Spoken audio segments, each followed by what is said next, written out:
Muy bien, bienvenidos, bienvenidas nuevamente a esta clase. Vamos a comenzar con una oración silenciosa. Si por favor me acompañan a orar.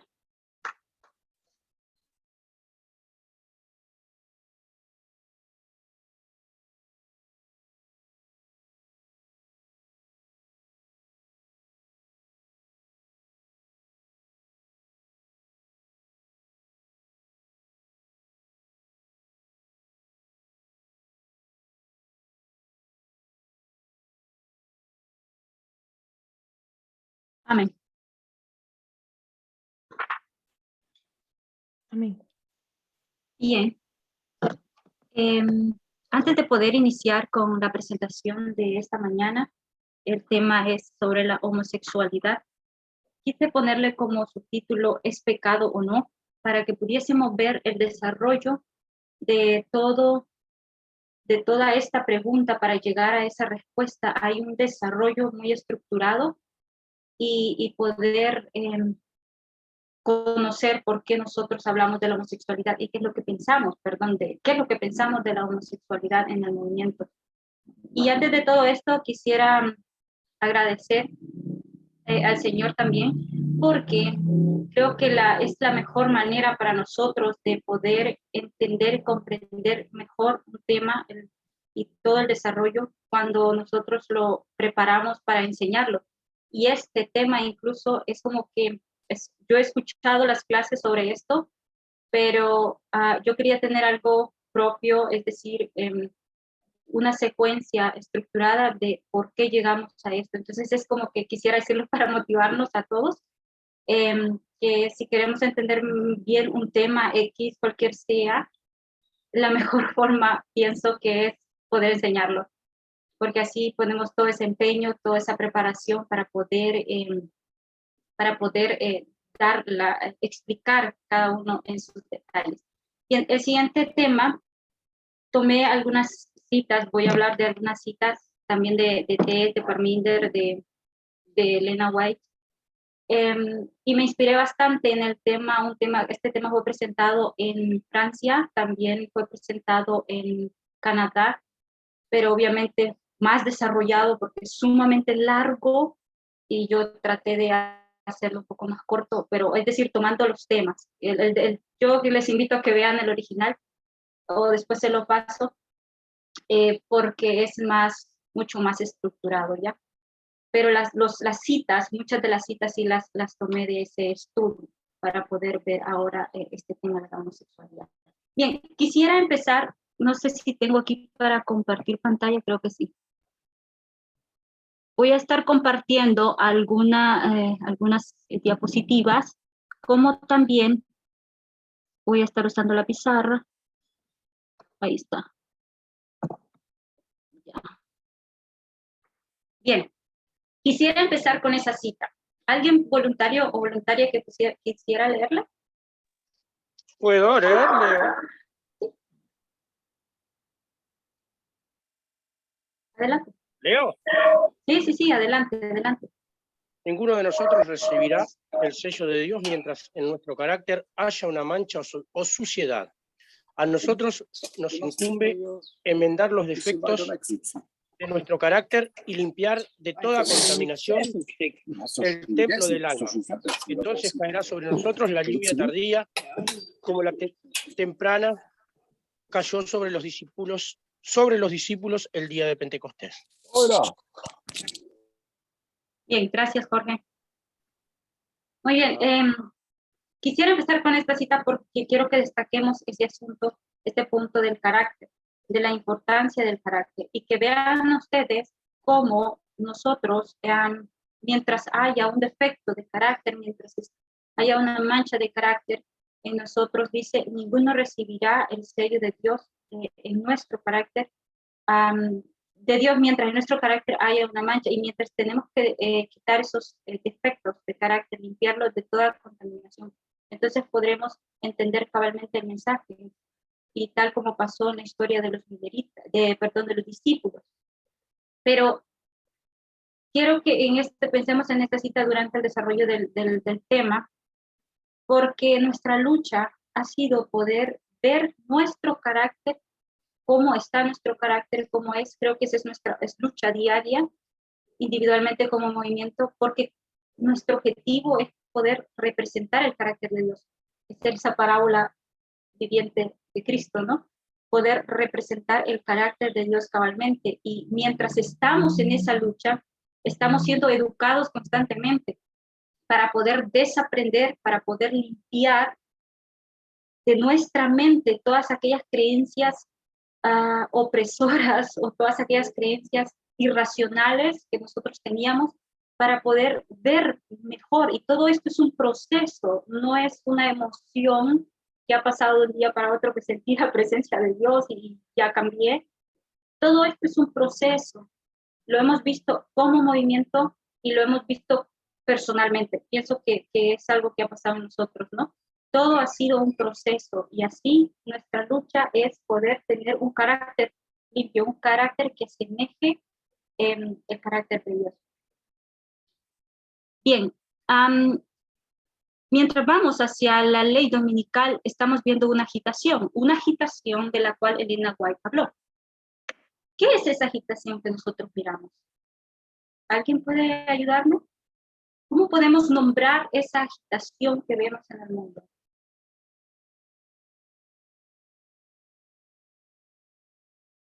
¿De qué estaría hablando Elena White si aplicamos esa cita a nuestro tiempo?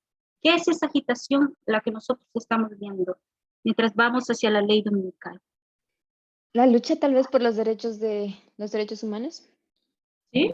¿Correcto? ¿Alguien más?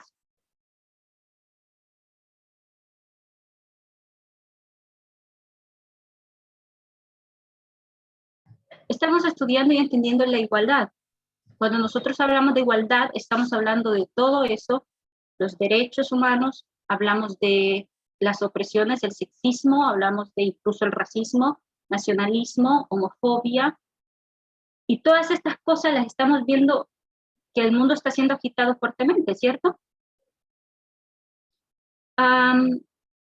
Hemos aprendido que según el adventismo, cuando hablan de ley dominical, se están refiriendo meramente al domingo, como la marca de la bestia, y se están refiriendo al sábado, el día de adoración y esa imposición, ¿no? Eso es lo que nosotros hemos visto que el adventismo ha enseñado a lo largo de todo el tiempo, ¿va? Ok. Entonces, nosotros, para la prueba, no sé si ustedes pueden apreciar, para la prueba de los mileritas en 1978, el asunto de la prueba se trataba, era en relación con la raza, lo hemos aprendido, ¿verdad? Era en relación con la raza en 1978, lo marco así como para poder designarlo como símbolo, lo que el adventismo, los mileritas, lo que estaba en relación al tiempo del fin. ¿Ok? Entonces, también en 1888 vimos la prueba, era en cuestión a qué, recuérdenme.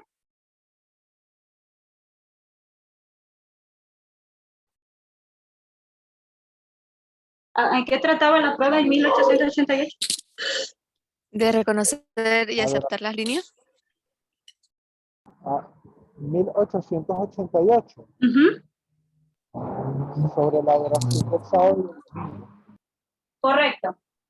Sí, perdón, escuché 1980. No Perdón. hay problema. Está bien, a veces pasa. Bien, 888, perfecto. Y obviamente, ¿cuál es nuestra prueba para la ley dominical? ¿En relación a qué está nuestra prueba?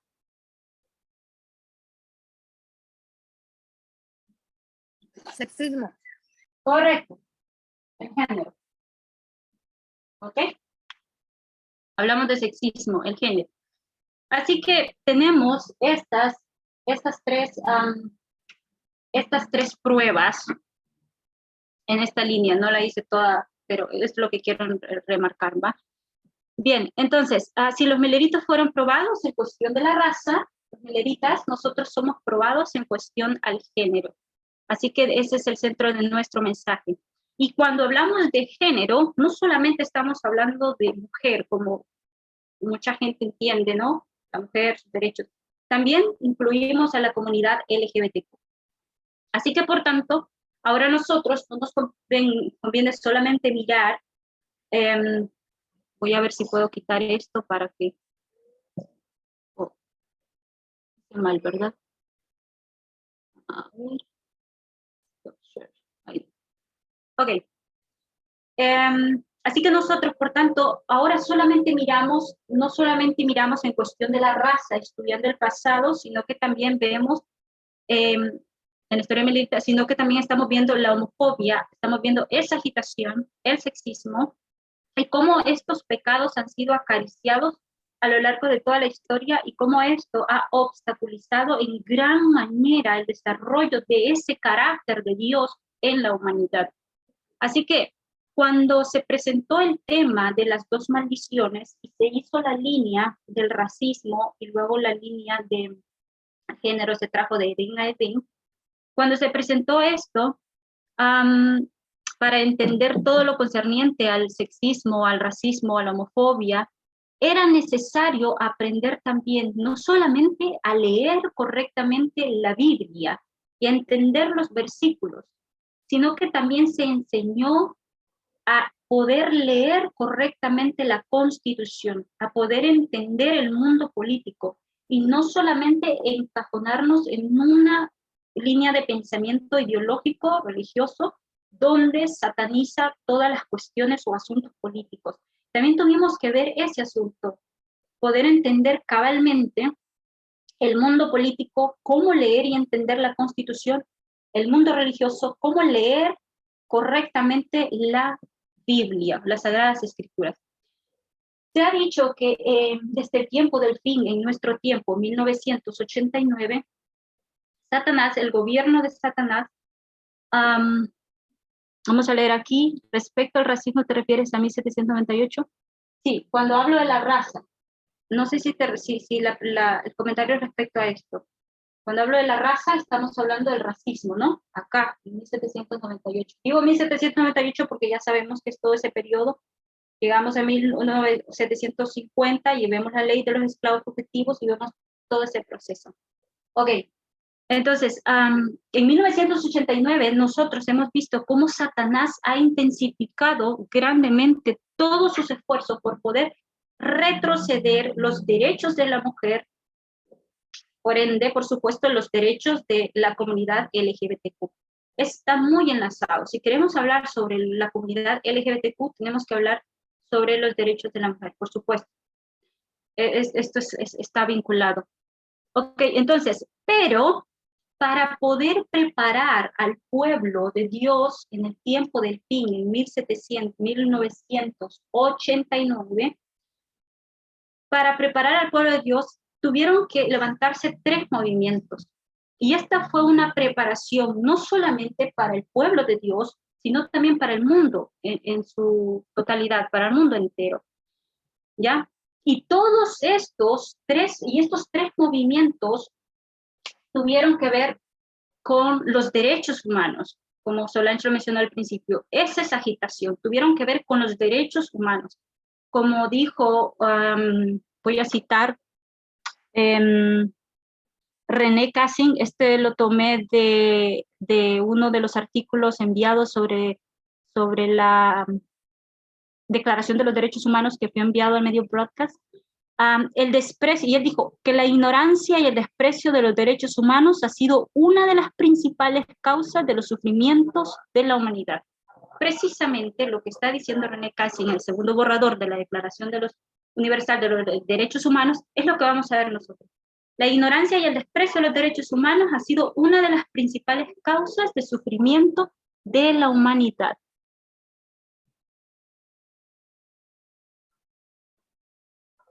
Bien, voy a compartir pantalla otra vez. Así que, ¿qué movimientos fueron estos? ¿Recuerdan? ¿Alguien recuerda? Son 3 movimientos.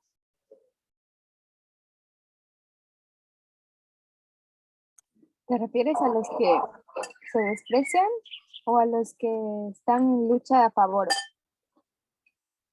No, me refiero a los movimientos, obviamente ahí estamos hablando de No estoy hablando específicamente, los tres tienen que ver con derechos humanos. Bueno, el primero, Stonewall. ajá, muy bien, Stonewall es uno. ¿Cuál es el otro?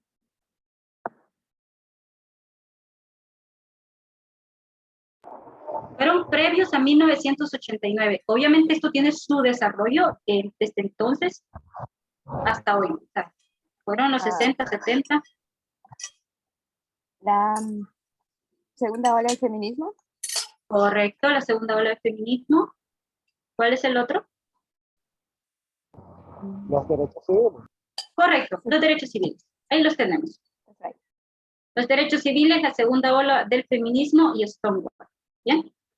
Vamos a tomar el tercero, no voy a abordar en cada una de ellas porque mi clase se trata de precisamente del tercero, el Stonewall de 1969.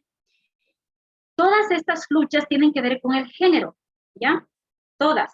Así que en cada caso que se presentó a la Corte previo a 1989, después de 1989, cada caso que se ha presentado en lo que se exige el respeto a los derechos humanos, sean aceptados y respetados, por supuesto, las personas apelaban a la Constitución, pero específicamente ¿a qué punto apelaban? ¿Recuerdan?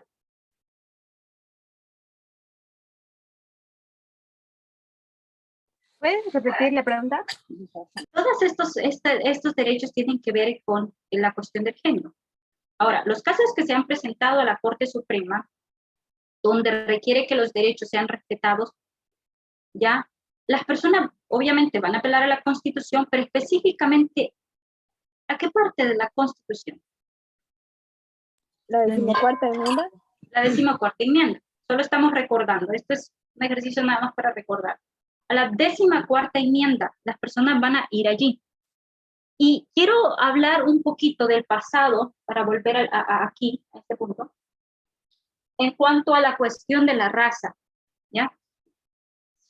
Recordando la historia milerita y las luchas que los mileritas tenían y la lucha de Estados Unidos o la agitación de Estados Unidos en ese tiempo respecto a esta prueba del racismo, recordamos que la esclavitud, las personas, así como hoy día la polarización que vemos en Estados Unidos, la mirábamos en este tiempo de los 1800, vemos que las personas que estaban de parte de la Constitución, Estados Unidos, pongámoslo así, que estaba de parte de la Constitución, el país estaba dividido, tal como hoy. Los que entendían de una forma la Constitución y leían la Constitución de una forma, y los que también tenían la Constitución y leían la Constitución de otra forma. Tenían la Biblia y leían la Biblia, los cristianos leían la Biblia de una forma, digamos, los mileritos leían la Biblia de una forma, con ojos proféticos, los bautistas del sur leían la Biblia de otra forma, ¿ya?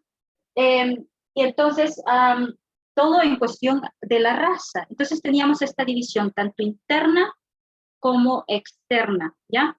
Leían diferente. Entonces, ¿cómo leen? Hoy mismo tenemos el mismo problema. Así que cuando nosotros vemos el protestantismo de hoy en América del Norte, no podemos perdernos cuando vamos a la historia de Estados Unidos naciente y del desarrollo en los 1800, podemos ver la misma dinámica, y estas clases las hemos visto repetidas veces con test, ¿verdad? Así que las milicias antigubernamentales de hoy día en Estados Unidos, ya saben, las milicias de extrema derecha, van a defender la Constitución de los Estados Unidos en su mayor extensión, y van a alentar a los miembros a desobedecer las órdenes que ellos creen que violarían la Constitución de los Estados Unidos, ¿ya? Y muchos de estos grupos lo que van a hacer o a recurrir como última instancia o el arma que van a tener va a ser la insurrección. Muchos de ellos, cuando estudiamos la insurrección del 6 de enero de 2021, vemos la presencia de estos grupos, de estas milicias aquí en Estados Unidos, y tienen el mismo pensamiento. Y ellos dicen, somos obedientes. Su mensaje es, somos obedientes. Queremos defender la Constitución. Queremos ser buenos ciudadanos y ciudadanas. ¿Ya? Pero estamos leyendo la Constitución de esta forma. Y si tú no obedeces, tendrás graves consecuencias. Nosotros vamos a hacer obedecer por la fuerza. Ese es el mensaje que se ha transmitido y claramente está reflejado en la insurrección del 6 de enero. Entonces, pareciera que la lógica del mundo es, no me importa si tú sufres, no me importa si tú eres un esclavo, ¿ya? Vamos a poner aquí Constitución, porque esto es importante, en las tres partes. Estamos hablando de la Constitución y estamos hablando de la Biblia, de estos dos libros. La importancia de saber leerlo. La disputa aquí era esto. ¿Cómo lees? ¿Cómo entiendes o cómo comprendes? ¿Cómo lees? Cambias a la pizarra el video. Ah, perdón. Ahorita mismo. Ahí está. Gracias. Bien, entonces era la Constitución y la Biblia, ¿ya? Entonces tenemos estas dos. De esto se trata de cómo estás leyendo, de cómo estás entendiendo en esta prueba de la raza. Entonces, pareciera que el pensamiento o la lógica del mundo aquí es el siguiente. No me importa si tú eres un esclavo y estás sufriendo porque no haces bien tu trabajo, por supuesto, necesitas ser castigado, ya saben cómo tienen los esclavos. No me importa si no tienes derecho o si quieres esos derechos, que uno de los derechos es derecho a la propiedad, por ejemplo, uno de tantos que los esclavos exigían. No me importa si no tienes derecho a propiedad, no me importa si eres tratado básicamente como un animal, no me importa si yo paso por encima de ti, lo que importa aquí es lo que la Biblia dice. Lo que importa aquí es lo que la Constitución dice, ¿ya? Entonces, este mismo pensamiento tan opresivo es el mismo pensamiento que ha pasado aquí y que ha pasado aquí, y sobre todo lo estamos viendo en el asunto del género hoy día. Entonces, ese mismo pensamiento se dio en Stonewall, cuando empezamos a ver, vamos a tomar digo Stonewall para tomarlo como símbolo y hablar de la comunidad LGBTQ. Ese mismo pensamiento pasó en 2015, cuando se aprobó el matrimonio homosexual en Estados Unidos. ¿Bien? Entonces, la pregunta aquí es, ¿para qué sirve la Constitución según los demócratas? Ellos tienen una versión de esto. ¿Para qué sirve la Constitución según los republicanos? Y la pregunta para ustedes, ¿para qué sirve la Constitución? ¿Qué piensan?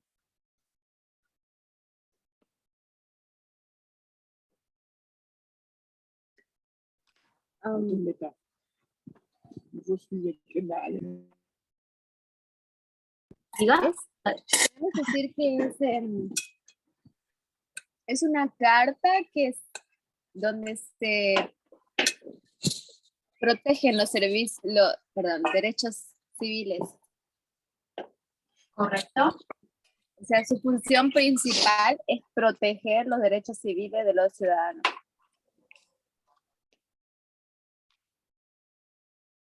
Proteger los derechos civiles de los ciudadanos. Muy bien. Veo que en tu respuesta no has hablado nada de religión. Y eso es bueno. Entonces, la Constitución no está para proteger las creencias religiosas de la mayoría. La Constitución está para proteger el derecho del ciudadano a elegir lo que para él es sagrado. Sus derechos. Para eso está la Constitución, no para proteger su religión o su creencia religiosa. ¿Se entiende? La base de la base de los deberes, es la base de los deberes, derechos y garantías de cada persona. Bien, correcto.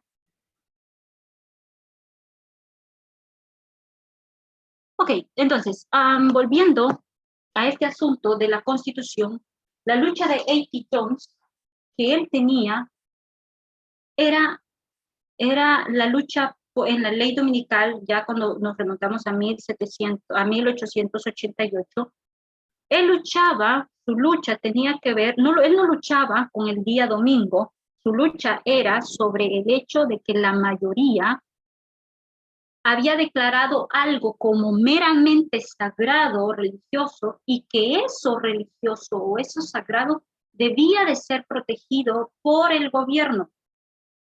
¿Ya? En caso de que se tratara de mantener otro día, el día sábado, el día domingo. Pero el caso es que su lucha era con respecto a que eso sagrado, la gente decía, tiene que ser protegido por el gobierno. Vamos a ver, acá. Entonces, quiero poner esta cita acá de Parminder en una de sus presentaciones. Y él dice, la Constitución está ahí para permitir que la gente sea completamente inmoral, para romper la ley de Dios sin enfrentar ninguna consecuencia. Vean esa cita. Siempre estando en este contexto. La Constitución está ahí ¿para qué? Para permitir que la gente sea inmoral. Y quiero hablar acerca de ese asunto de la moralidad, porque todo esto tiene que ver con moralidad. La lucha aquí tenía que ver, la lucha voy a quitar stop share, ok. La lucha aquí en la historia, en esta historia, tenía que ver con la moralidad. Cuando veamos aquí, vamos a ver el mismo asunto. Aquí tiene que ver con la Constitución. Quieren llevar algo sagrado pensando, diciendo que la Constitución tiene que proteger eso sagrado. Recuerdan que la lucha de llevar el día domingo de adoración no era meramente que había nacido aquí en los 80. Aquí ya vino como que a destapar, ¿no? Esto tuvo que tener una trayectoria larga, ¿se acuerdan? Que lo vimos en la historia cuando estudiamos las elecciones y todo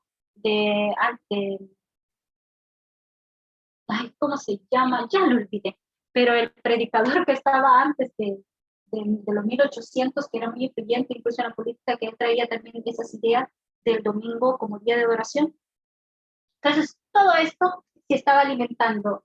Aquí van a decir, necesitamos traer eso sagrado para que la Constitución lo respalde. Era el mismo asunto. Entonces, cuando nosotros hablamos de moralidad, ¿qué nos hace recordar? Volvamos otra vez al punto volvamos a los años de los 1960 y 70. ¿Qué nos hace recordar eso? Cuando hablamos de moralidad. Bueno, a mí me recuerda el tema de cómo lees. Muy bien, claro, por supuesto. Pero ¿qué acontecimiento sucede cuando nosotros empezamos a hablar de la moralidad y la influencia? En los 1970, 80.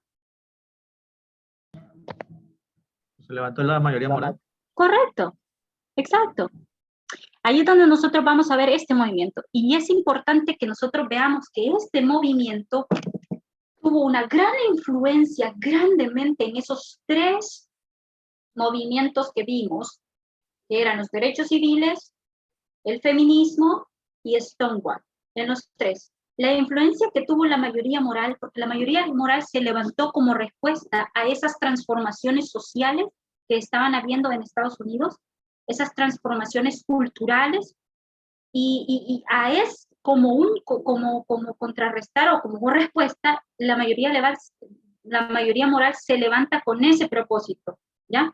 Entonces, ¿qué es lo que van a hacer a estas personas o estos, como bien se les ha dicho, los fundamentalistas, ¿no? Porque estamos hablando de estos fundamentalistas. Voy a poner nada más un concepto para que nosotros lo veamos de la mayoría moral. ¿Alguien puede leerlo?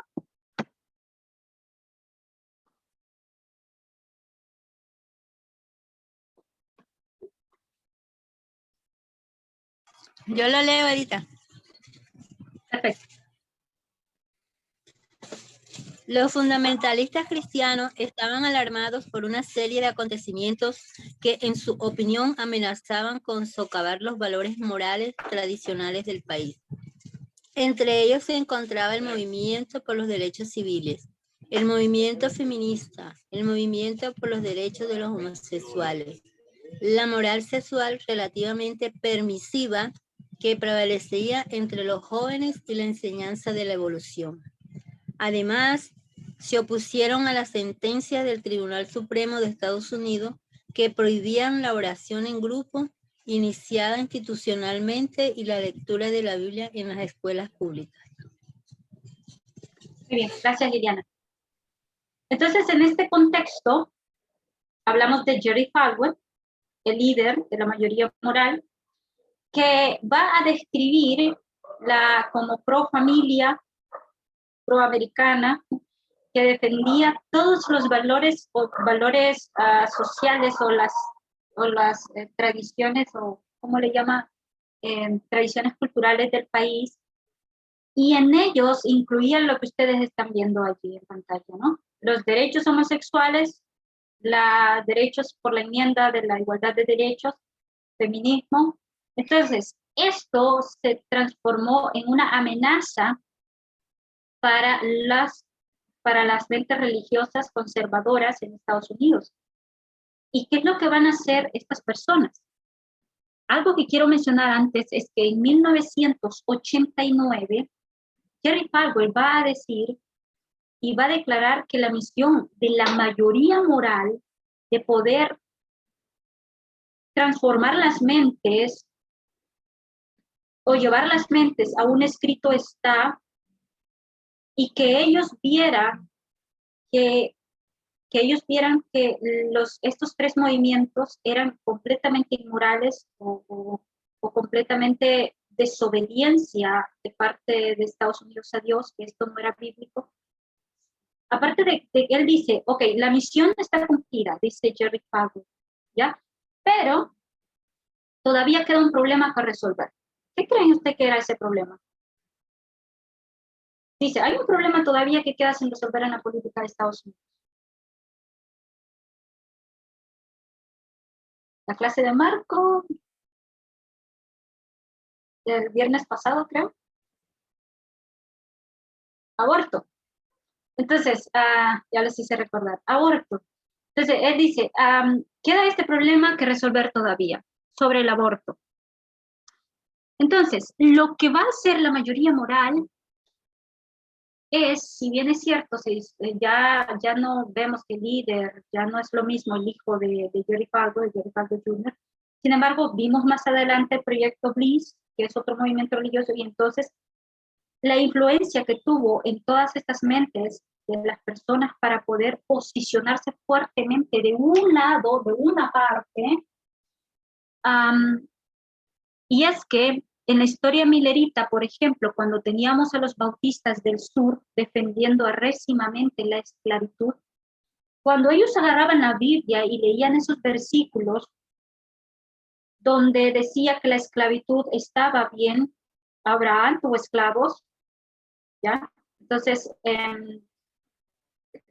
vemos un escrito está que la esclavitud está bien, y usan la Biblia y institución incluso. Entonces, los cristianos conservadores a final de 1989 también van a hacer lo mismo. Usarán la Biblia para defender la homofobia, usarán la Biblia para defender la misoginia, y usarán la Biblia para poder defender todos esos valores morales. Bien, entonces, quiero que veamos esta otra cita, lo que ha hecho la derecha cristiana. Mati, ¿podrías leerlo, por favor?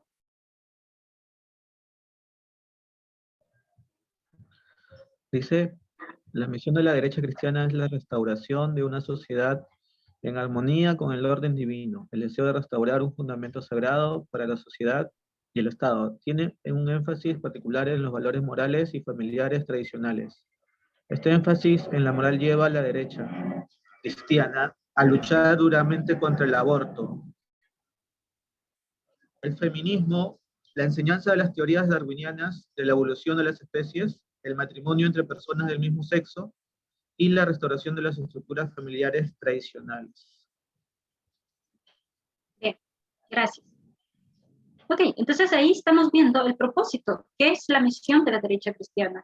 No solamente sucedió en los 1960, ahí se levantó, 70, 80, siguió en los 90, sigue hoy. Esa es la misión de la derecha cristiana. Entonces, cuando nosotros vamos a entender la cuestión de LGBTQ, el asunto de LGBTQ, el matrimonio, es pecado, sí o no, porque es aprobable, porque es bueno, sabemos que no podemos, tenemos que ver la historia. No la estoy explicando completamente, pero estoy tratando de ver cómo resumo, ver la historia que ha tenido Estados Unidos y el tipo de creencia que ellos han tenido respecto a esto, la mayoría moral, cómo se levantó para esto, ¿ya? Y en esta línea de pensamiento moral, donde creen que la Constitución debe de amparar solo bajo esa línea de pensamiento moral. Si nosotros miramos al adventismo, por ejemplo, quiero que usemos esta lógica.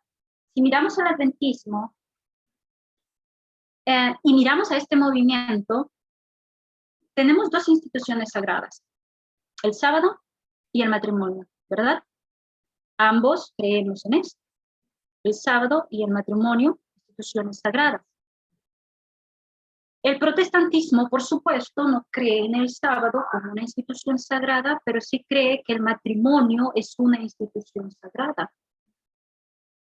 Creo que es una de las grandes, de las buenas doctrinas que ellos tienen, o creencias fundamentales que el protestantismo tiene en cuanto al matrimonio. Cuando nosotros llegamos, por ejemplo, a 2015, y vemos lo que Obama está haciendo, ¿qué pasa con el matrimonio? ¿Qué pasa con el matrimonio entre personas del mismo sexo?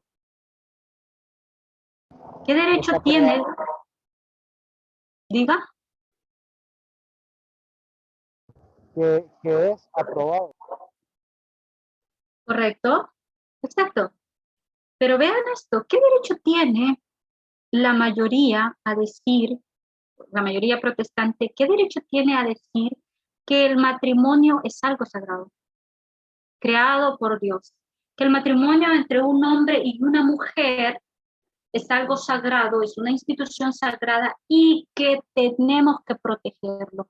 ¿Qué derecho tiene la mayoría protestante a decirle eso a la Constitución cuando ven el matrimonio homosexual?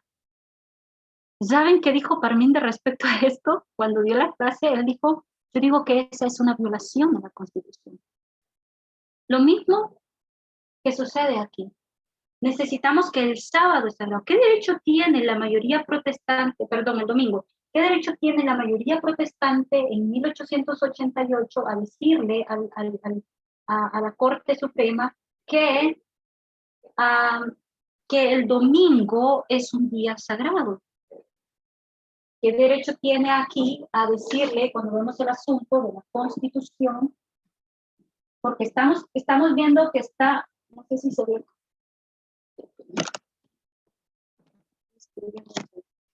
y estamos usando la Biblia, y cuando se habla acerca del matrimonio, se va a llevar siempre esa, ¿cómo se llama? Ese pensamiento moral. Entonces nosotros vemos, y que vemos lo que está haciendo Obama, el mundo protestante mira a Obama mejor, el mundo protestante mira a Obama y ve que aprueba el matrimonio homosexual, y ellos dicen, ¿por qué hace eso? Mira lo que estás haciendo, vas a traer un juicio de Dios. Lo mismo dicen acá. Aquí va a venir un juicio de Dios sobre esta nación por causa de la esclavitud. No, ese no era el pensamiento. Los meleritas van a decir eso, y van a decir, por causa del pecado de la esclavitud, hay un juicio. Pero las personas van a decir, por causa de la inmoralidad, hay un juicio. Estados Unidos está como está por causa de la inmoralidad. ¿Ya? Lo mismo van a decir acá. Hay tanta inmoralidad, hay tanto pecado, que necesitamos un día de adoración para no enojar tanto a Dios. Cuando vemos acá, y vemos en 2015, la gente va a decir, hay tanta inmoralidad, hay tanto pecado, hay tanto desorden en este país, que lo que necesitamos es simplemente detener esto. Ahora vienes y apruebas el matrimonio homosexual, ve lo que estás haciendo. Pero ¿qué opción tenía Obama? ¿Qué opción tenía? La Constitución no está para proteger las creencias religiosas de nadie. La Constitución no existe para eso. La Constitución, como les dije, existe para permitir decidir lo que es sagrado para ellos. Entonces, si nosotros vemos el matrimonio como algo sagrado, vemos el sábado como algo sagrado, pero nadie me obliga a mí casarme con un hombre, ¿ya? Nadie me obliga a mí a guardar el domingo. Si creemos que esto es sagrado cuando hablamos de la Constitución. Y por eso es importante que nosotros veamos lo que la Constitución dice. Si nosotros nos encerramos únicamente en el círculo de la Biblia y no queremos salir de este pensamiento, ¿cómo entonces vamos a entender nuestro deber como ciudadanos? Es el mismo pensamiento de acá. No me importa si está siendo aplastado por mí. Eres un puente y yo paso por encima de ti. No me importa lo que sucede. ¿Sabes lo que importa? Lo que importa es que yo llevo una Biblia y leo lo que dice. Y si esa Biblia me enseña que debo de pisotearte, pues está bien para mí. Este es el pensamiento que tiene la mayoría protestante e inclusive, tristemente, el adventismo cuando se trata de este asunto. Entonces, ¿por qué debería interferir el gobierno pidiéndole que proteja algo que es sagrado? Esa es la pregunta. Así que estos fueron los argumentos que tenía A.T. Jones cuando él trataba este asunto de la adoración en 1888. Entonces, quiero citar nuevamente a A.T. Jones.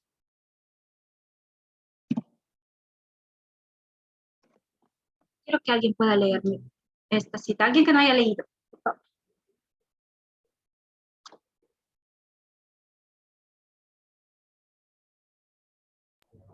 Voy.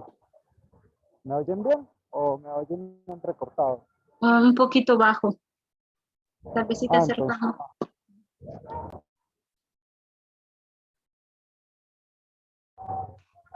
No puedo. ¿Puedes? Yo leo. Ok, adelante. Luego dijo, ¿qué pasó con la regla de oro? ¿Ha desaparecido? ¿Y dónde está tu cristianismo? Porque Cristo dijo, de esto depende toda la ley y los profetas. Si los observadores del séptimo día trataren de hacer una ley para obligar a todos a observar el sábado, yo me opondría. Y si trataran de hacer una ley para obligarlos a observar el domingo, me opondría. Amén. Gracias. Vea lo que dijo A.T. Jones. Y me gustó cómo abordó al principio de esta cita. ¿Qué pasó con la regla de oro? ¿Y qué es la regla de oro? Hoy lo mencionaron en la clase de Mabel. ¿Recuerdan? Los que estuvimos en la clase. ¿Qué dijeron de la regla de oro? ¿Alguien se acuerda? Amar a tu prójimo como a ti mismo. Por supuesto, eso significa. ¿Pero qué representa esto? La regla de oro en la Biblia. Parte de oro. ¿Sí?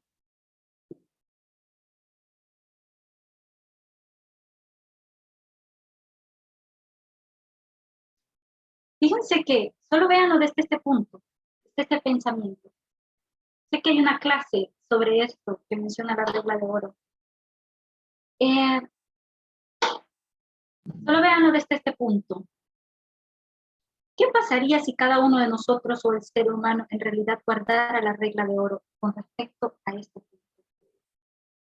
Hemos hablado, no me importa quién tú eres. Lo que importa es lo que la Biblia dice. ¿Qué pasa aquí con la regla de oro? ¿Tiene algún sentido? ¿Tiene algún significado aquí? Una de las leyes más claras, más estructuras que vemos en la Biblia, que Jesús lo ha dicho. ¿Qué pasa cuando vamos a este asunto aquí de conciencia, de adoración, si aplicamos la regla de oro? ¿Qué sucede si aplicaríamos la regla de oro en cuestión del género? Si decimos creer en un escrito está. Y él dice, ¿y dónde está el cristianismo? Deberíamos de ser expertos, pienso, ¿no? Según lo que dice H. Jones aquí en este caso, ya que somos cristianos y nos gusta mucho leer la Biblia y creemos perfectamente en la Biblia, ¿qué pasó con la regla de oro? Entonces, lo que está diciendo A.T. Jones es casi cuando en 2015 el adventismo va a venir y va a traer argumentos morales en cuanto a la ordenación de la mujer, y creo que recordamos muy bien esto, y todo aquello que es contrario a la forma de pensamiento de la ordenación de la mujer, se va a convertir en una amenaza. Y la más fuerte amenaza será el feminismo, porque ellos no están dando lugar al liderazgo de la mujer y van a verlo como una amenaza. Entonces, asimismo hizo el protestantismo, asimismo hizo el catolicismo. Ellos van a venir, van a usar argumentos morales que estén en contra de lo que la Constitución diga, contrario al respecto al género y todo esto. Y cuando se trata del asunto de LGBTQ, van a decir exactamente lo mismo. ¿Ya? Entonces, ellos van a decir lo siguiente. El 26 de junio, veamos la cita, ahí está proyectada. El 26 de junio del 2015, los jueces dictaminaron que la prohibición del matrimonio entre personas del mismo sexo era inconstitucional. Esta decisión se basa en el principio de igualdad de todas las personas ante la ley que propugna la 14ª enmienda de la Constitución estadounidense. Entonces van a decir, ¿no vas a traer algo sagrado? Porque es inconstitucional, no está para hacer esto. Pero el cristianismo va a decir, es inconstitucional que tú no ampares mis derechos religiosos. Así que cuando nosotros consideramos las dos fuentes de información y miramos al protestantismo, al adventismo, miramos a todos estos líderes que se sienten amenazados y que ven que Estados Unidos está bajo ataque debido a la homosexualidad, debido al movimiento feminista, debido a la separación de iglesia enojado, pero ellos están particularmente muy enojados contra los homosexuales. Los adventistas están del lado del mismo problema, están en ese lado que los protestantes, porque ellos van a venir y van a sacar historias como, ¿cuál es la historia favorita para hablar de los homosexuales? ¿Cuál es la defensa favorita del adventismo, del protestantismo, del catolicismo que tienen en común para hablar en contra, para defender que la homosexualidad es pecado y que no está de acuerdo con los principios divinos? ¿Cuál es su historia favorita para traer esto? ¿Recuerda? Sodoma. Claro. Sodoma y Gomorra. Es una de las historias favoritas que van a traer para venir a decir que la homosexualidad es inmoral y que es un pecado delante de Dios, trayendo su espíritu está, ignorando completamente la Constitución. Entonces, ellos, si cambiamos este modelo y decimos que tenemos dos instituciones gemelas, ya lo dijimos, ambas están establecidas en el Edén, ya tenemos el tema del sábado y nos gusta usarlo, al adventismo le encanta usarlo para hablar del matrimonio, ya, es un buen ejemplo para defender el matrimonio. Las iglesias protestantes se reúnen y dicen, ok, el matrimonio fue instituido en el Edén, Adán y Eva creó Dios, hombre y mujer, no hombre y hombre, no Adán y Esteban, es una de las frases o expresiones favoritas del protestantismo, y el adventismo dirá, esto es algo que está completamente en el diseño original de Dios. Adán y Eva, hombre y mujer, creó Dios. Entonces, estos líderes eclesiásticos ven ese aumento de la homosexualidad de la misma manera que podrían hacer con el sábado, en el caso del adventismo, abren el mismo documento, tenemos historias iguales, leen historias de Sodoma y Gomorra y dicen que si tenemos homosexualidad, Dios traerá un juicio gravemente para esta nación, para nuestras vidas propias. Así que empiezan a luchar contra la homosexualidad y especialmente lo vemos desarrollado en 2015, cuando Obama cuando Obama aprueba el matrimonio homosexual.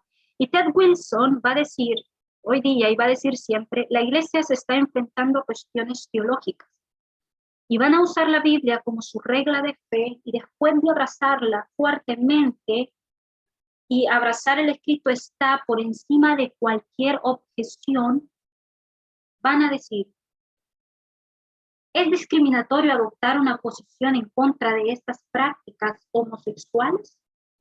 ¿Es discriminatorio tener una posición o adoptar una posición en contra del matrimonio gay? ¿En contra de la comunidad transgénero? Y después de afirmar que los adventistas del séptimo día tienen que seguir un escrito está, lo que la Biblia enseña, después de seguir el escrito está, ¿cuál será su conclusión? No es discriminatorio. ¿Es discriminatorio de que yo tenga una posición en contra de ellos? Claro que no, no lo es. Porque va con el mismo problema. A menos que entiendas la historia pasada, a menos que la puedas entender, entenderás tu presente, entenderás el futuro. Pero el adventismo no entiende su historia. Borró de su mente la historia pasada. Así que es tan irónico porque dirán, no es discriminatorio, pero sí es discriminatorio que tú me quites la libertad para decir que no es discriminatorio. No sé si me entienden. No es discriminatorio que yo diga eso, no es discriminatorio, pero sí es discriminatorio que tú me estés quitando la libertad de decir lo que yo pienso. Así que el mismo problema de los fariseos y la razón por la que el cristianismo se separó del mundo, la razón por la que el adventismo se separó del cristianismo y la razón por la que nosotros nos separamos del adventismo solo es una. Es cómo lees. La razón está aquí. ¿Cómo lees? Es el mismo asunto. ¿Cómo tienes esa comprensión? Tuvimos que usar una metodología diferente para poder leer. Y ese es el punto que también es importante en nuestro movimiento. Cuando nosotros decimos que estamos de acuerdo con la homosexualidad, ¿cómo leemos?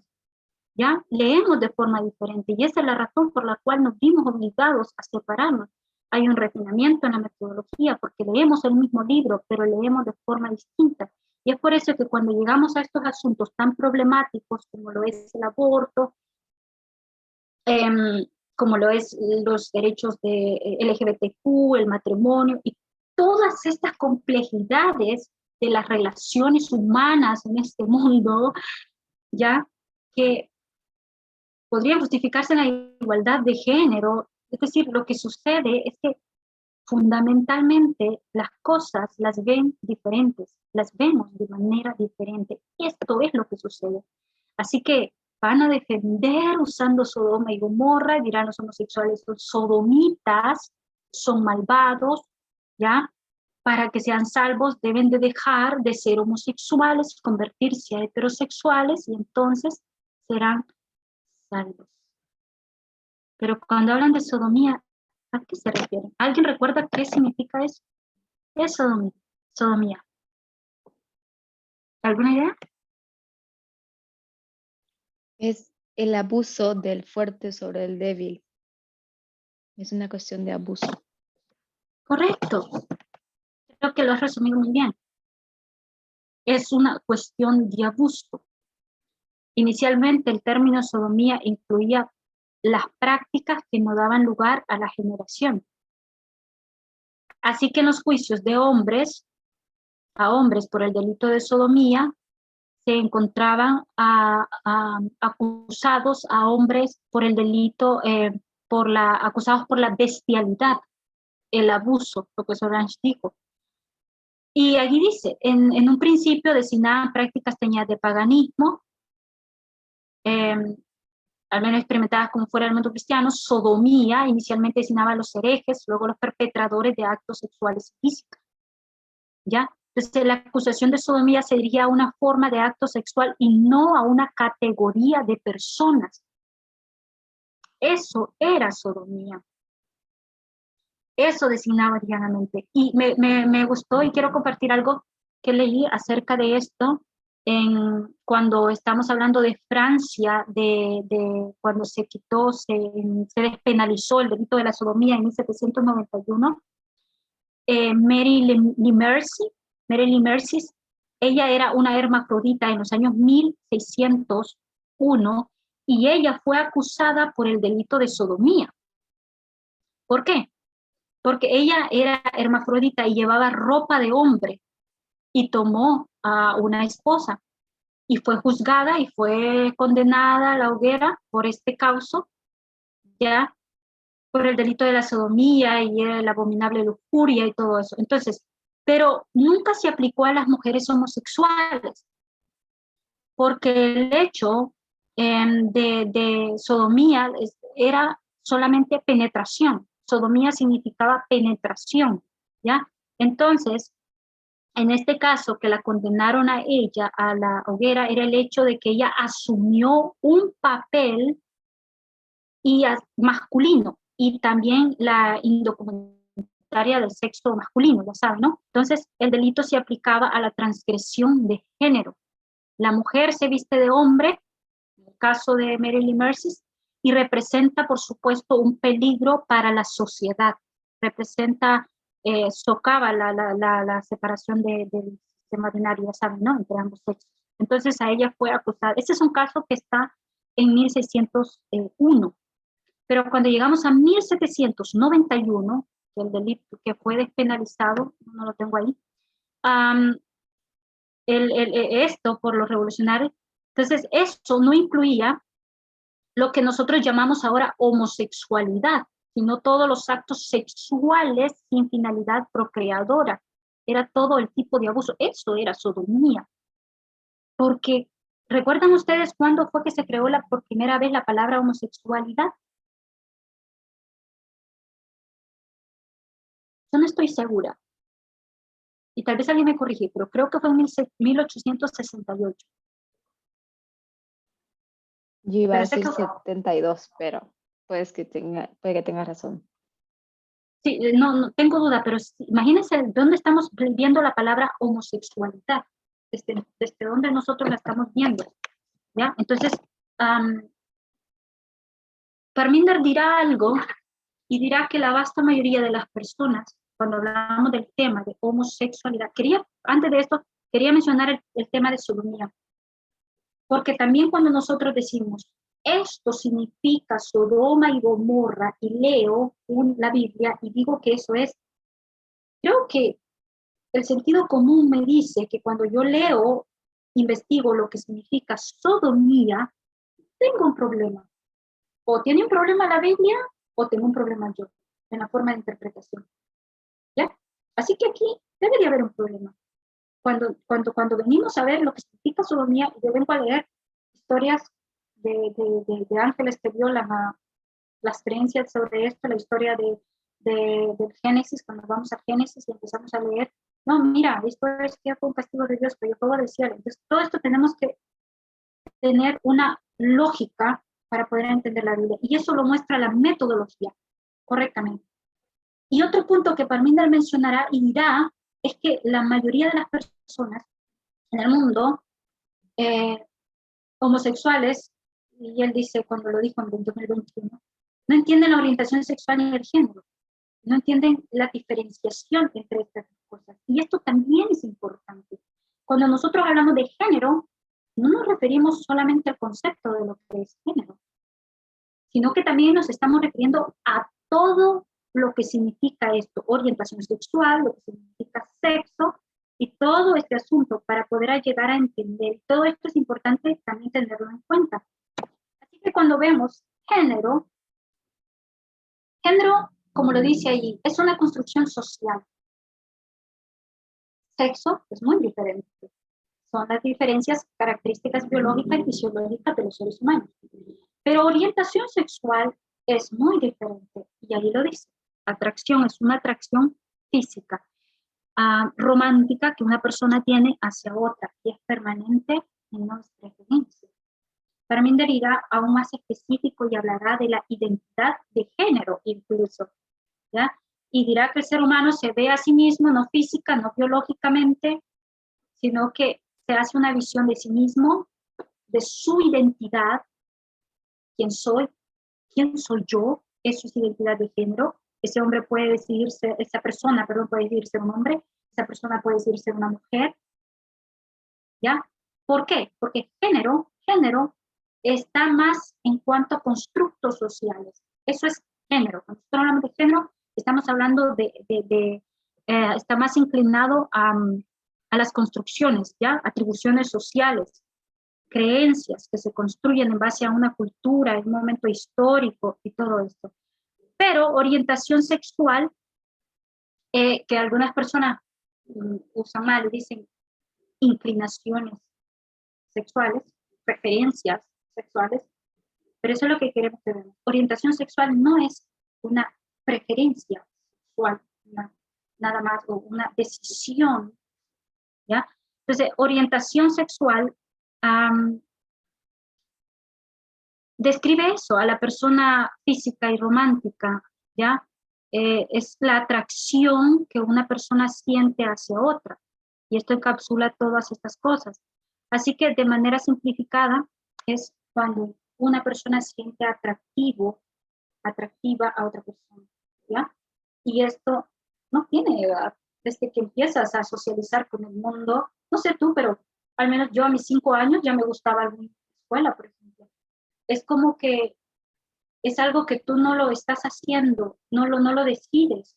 Puedes tener 4 años, puedes tener 3 años, y puedes puedes tener esa orientación sexual. Entonces, la orientación sexual es algo innato, esto es lo que se explicó en las clases, ¿ya?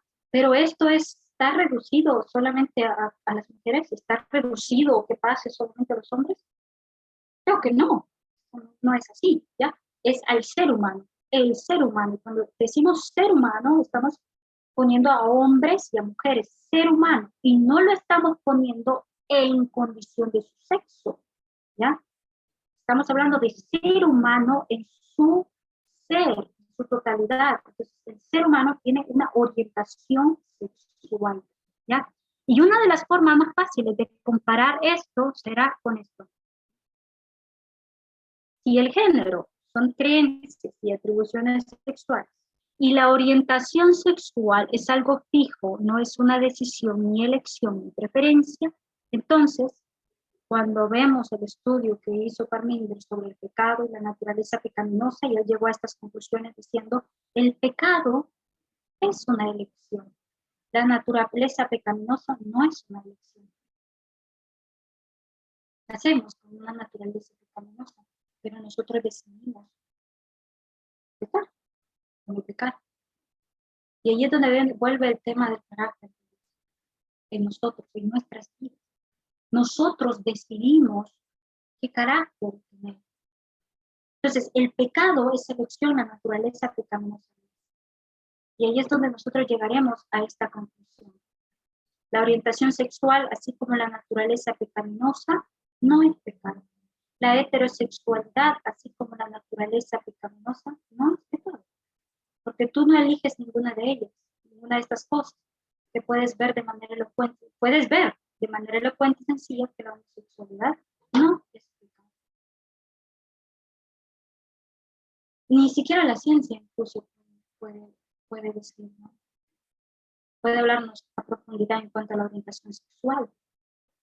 Entonces, una persona, un ser humano, a sus 3 años, cuando empieza a conocer el mundo, puede gustarle, un hombre puede gustarle, un niño puede gustarle a otro niño, una niña puede gustarle a otra niña. ¿Tú no puedes cuestionar eso? ¿Con tu Biblia? ¿En un escrito está? Entonces, lo que yo quiero que veamos aquí, el punto, es que no podemos encajonarnos en una idea ideológica solamente. Cuando estamos hablando de género, tenemos que ver todo este asunto de homosexualidad. A las personas les gusta decir, dime sí o no en cuanto a la Biblia. Y es una guerra perdida. Empieces a buscar esos libros, vas a perder. Si tú traes con la Biblia, la homosexualidad no es pecado. Cuando entiendes la metodología y sabes en base a qué son escritos, el contexto de esos textos que fueron escritos. ¿Algún comentario hasta aquí? Ya estamos terminando, creo que solo una así.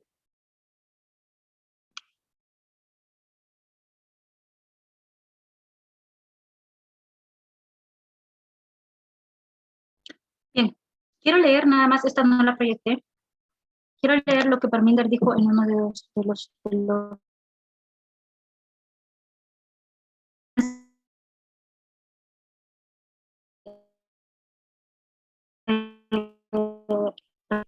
es una cuestión de elección, entonces estás diciendo que si eres heterosexual también es una elección. Si crees que la heterosexualidad es natural, biológica y basada en los genes, entonces eres lógicamente inconsistente e hipócrita al decir que los LGBTQ viven su vida por elección, que son heterosexuales y pretenden serlo o han elegido no serlo. Es una cuestión lógica incoherente y demostrada ahora por la ciencia. Así que las parábolas, creo que si crees que por naturaleza eres heterosexual, por tanto la enseñanza en parábolas te dirá que las personas homosexuales son naturalmente homosexuales.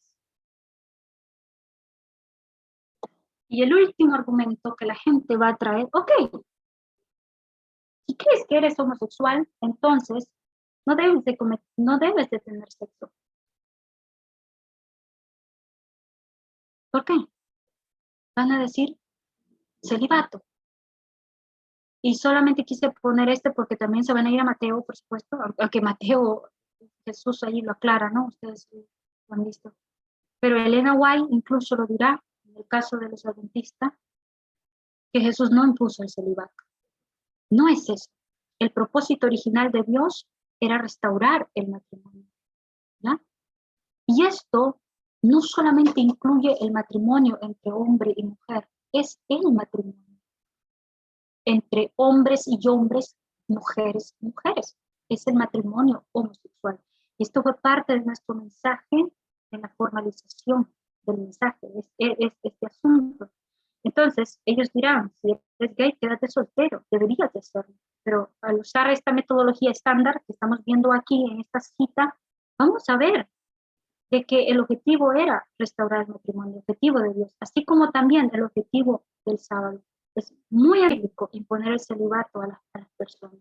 Entonces, ¿quiénes son los pecadores aquí? ¿Ellos que se casan o nosotros que imponemos el celibato? ¿Quién? ¿La persona que impone el celibato o las personas que se casan? ¿Quiénes son los pecadores? Así que los matrimonios para la comunidad LGBTQ no solamente son aceptables, ¿ya? Es la voluntad de Dios, dijo Parminder al final, que esto suceda así. No es inmoral ante los ojos de Dios, ¿ya? Y nada más, para resumir, una forma simple y sencilla, porque me pasé del tiempo, es que nosotros estuvimos hablando, bueno, estuve hablando acerca de esos 3 movimientos, de los derechos, esos 3 movimientos, y que todos ellos tienen que ver con el género, y cada uno de ellos se enfrentó a la mayoría moral, a esta forma de pensamiento, y todo lo mismo, los argumentos morales que sucedieron aquí, y que sucedieron más tarde, acá, ahora, es el mismo patrón, es lo mismo. Y todo está en el asunto de cómo nosotros leemos y entendemos la Constitución. ¿Para qué sirve la Constitución? Eso es la cuestión de la polarización en Estados Unidos, la gran lucha por los demócratas y los republicanos que vemos en el mundo. Dijimos a A.T. Jones, cómo A.T. Jones estaba del lado correcto al posicionarse en cuanto a la Constitución y leer correctamente la Constitución y leer correctamente la Biblia. Vimos esa parte también. También vimos cómo A.T. Jones habla de la regla de oro, un principio básico y fundamental de todo cristianismo que deberíamos de nosotros tener, ¿no? Como también las personas usan argumentos completamente morales, nada más, en base a lo que dice el escrito está, como el adventismo está posicionado justamente como los protestantes están, tienen la misma forma de pensamiento en cuanto al asunto de la comunidad LGBTQ. ¿Qué es sodomía y qué significa sodomía en realidad? Y por qué es importante entender el género y la orientación sexual. Y por último, el asunto del celibato, que solamente lo mencioné y que no fue totalmente desarrollado. Ok, esta ha sido mi presentación por hoy. No sé si por favor quieran añadir un comentario o oramos y después pueden terminar.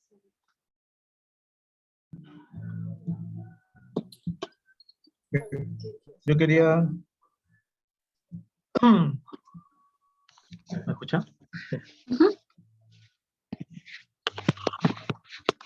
Nada, solo mencionar el tema de la esclavitud. Creo que, bueno, cuando mencionaste que como que no eran tratados como animales de esa manera, algo así, pero creo que la historia dice que no, en realidad más bien fue hecho como principio de ayuda, algo así, el tema de que ellos iban a tener comida, iban a tener protección, donde dormir.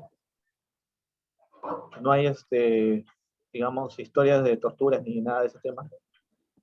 Más bien, el tema fue, creo que más sobre el derecho a la libertad que ellos debían tener, pero como no eran considerados personas, o a nivel de ciudadano, por Dios, también, era su ley dominical en esa parte, ¿no? Entonces, también lo de la regla de oro que mencionaste sí es muy buena, el ejemplo, porque es hacer con los demás como te gustaría que hagan contigo, y como dices tú, si tú tienes derecho al matrimonio, pues también todas las personas. Pero como dices, ellos pues ven, o hay un reduccionismo del matrimonio a que sea entre hombre y mujer solamente, y que sea para procrear hijos.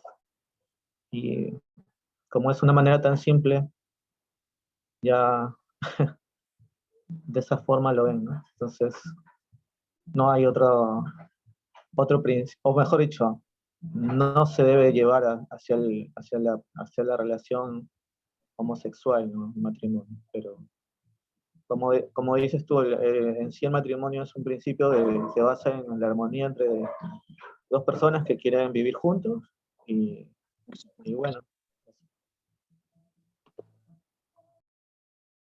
Bien, ¿alguien más? ¿Alguien más quiere hablar sobre el comentario de Matías o dar otro comentario?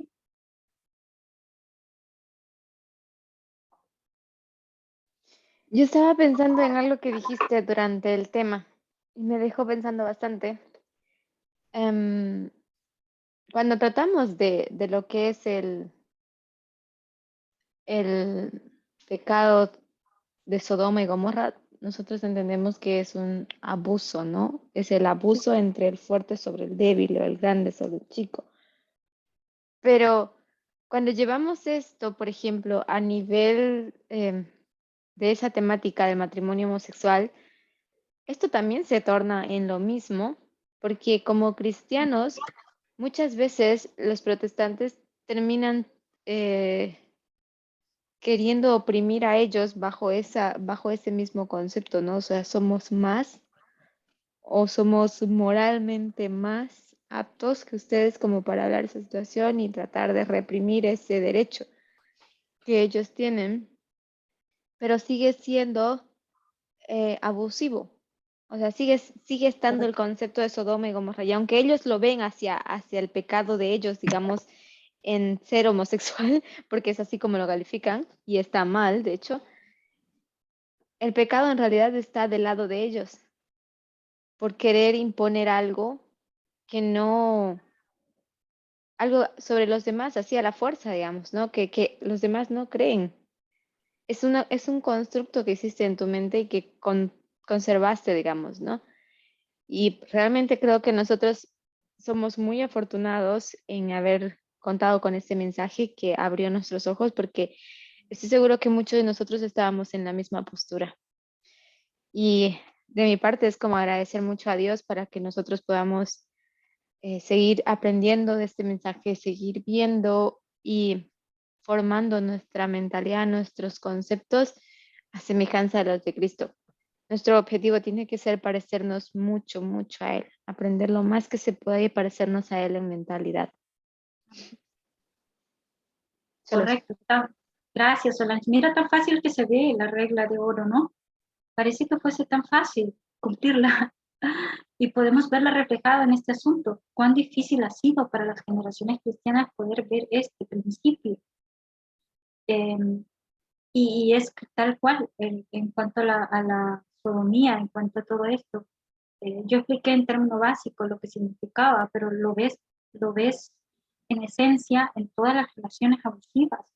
Pero ¿qué tal si las personas vieran correctamente esto? ¿Cómo? ¿Qué es y en realidad qué significa? Pero como solo está enfocado en un grupo de personas, entonces eso ciega a ver la totalidad de lo que es Sodoma y Gomorra. En el caso del comentario de Matías, yo hice un ejemplo, solamente lo hice como una forma, no sé si se puede decir retórica tal vez, o no sé si estoy correcto, como para mencionar nada más lo que significa la opresión, porque no puedo decir completamente que se les trataba sumamente bien.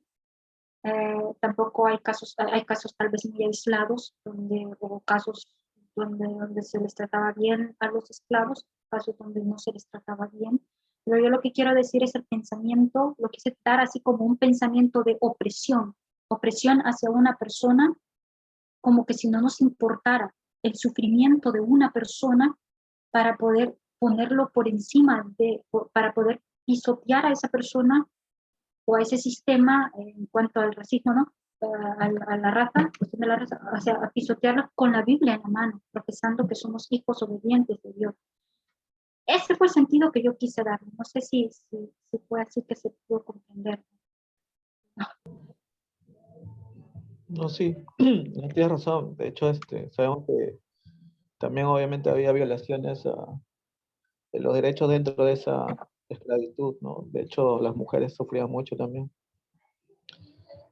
O sea, bueno, ya creo que esos ejemplos hemos escuchado bastante, ¿no? Pero de hecho ellos lo defendían de esa manera. Sí, y bueno, si profundizamos, yo estaba pensando, ¿no? Había muchos cristianos que tenían esclavos. Entonces, de hecho ellos lo veían como algo bueno, ¿no? O sea, lo que hacían, ¿no? Que eso se trasladó ahora, como dicen, ¿no? al tema ahora patriarcal, que es el hombre es el que dirige o lidera el hogar y cuida a la mujer y a sus hijos y tiene que mantenerlos y darles buena calidad de vida y por eso tiene que sacrificarse todo. ¿Alguien más? ¿Algún comentario final?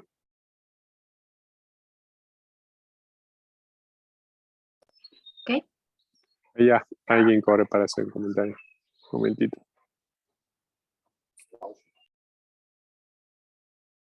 Sí, perdón. Quería hacer un comentario que me pareció interesante que también desarrollaste en el tema. Era que cómo el tema de la homosexualidad está estrechamente vinculado al tema de género, ¿no? En realidad, la forma en la que se presenta a la sociedad es como un tema de homosexualidad, pero en realidad está el hecho de ser el género, porque uno de los dos ocupa un usurpa, digamos, el género de otro. Y en realidad esta es la temática detrás de todo eso. Hay un problema con el género en la sociedad y no es tan fácil de percibir. Viste que con el tema de la homosexualidad es otra la cuestión, pero en realidad el fondo sigue siendo género. Eso. Es el odio a las mujeres el combustible de la homofobia. Tiene que ver con el género. Es exactamente eso. Muy bien. Vamos a hacer una oración entonces para poder terminar. Y después terminamos. Oremos. Bondadoso Señor que estás en los cielos, muchísimas gracias, Señor, te damos por este tiempo maravilloso en el cual pudimos compartir esta clase. Gracias por tu misericordia y gracias por tu voluntad, buena voluntad hacia nosotros. Señor, te queremos pedir que nos ayudes cada día a poder entender mejor, cabalmente, a tener un conocimiento racional en cuanto a esto y ver la importancia que la regla de oro tiene, aplicarla en nuestras vidas, en los demás, lo que amamos, lo que queremos, lo que nos gusta, cómo nos sentimos. También ver que los demás también tienen esa necesidad y deben también sentirse igual. Ayúdanos a tratar a los demás bien, Señor, como realmente queremos que seamos tratados. Danos esa gracia para con las personas en todo lugar. Y por favor, que tu Santo Espíritu permanezca en nuestras mentes, en nuestros corazones. Nuestra lucha aquí constantemente es poder representar tu carácter puro y santo. Es poder, así como los discípulos, poder recibir esa lluvia, la lluvia tardía, la que esperamos en la línea de los 144,000. Queremos llegar y queremos disfrutar, así como hemos disfrutado el tiempo ahora en la lluvia temprana, todo el conocimiento. Gracias por todo este tiempo, por todo este conocimiento que nos has brindado a cada uno. Y ayúdanos, porque queremos, Señor, ser aprobados por ti. Danos esa fuerza de voluntad para poder tener el deseo de aprender y enseñar cada día más. En el nombre de Jesús te agradecemos. Amén y amén. Muchas gracias. Amén. Muy claro. Gracias, Anita. Ok, gracias a todos también. Que tengan feliz sábado. Un abrazo. Nos vemos más tarde. Sí, tenemos después con Kevin, ¿no es cierto? En la tarde. Kevin, ¿puede confirmar? Sí, correcto, Él es- en 1:10, parece, ¿no? Que es a las 2 horas Chile. Muy bien, Cool. perfecto. Muchas gracias. Vale, vale. Chao, chao. Entonces, que tengan un delicioso almuerzo. Ok, gracias igual. Oye, creo que ya comieron. No creo.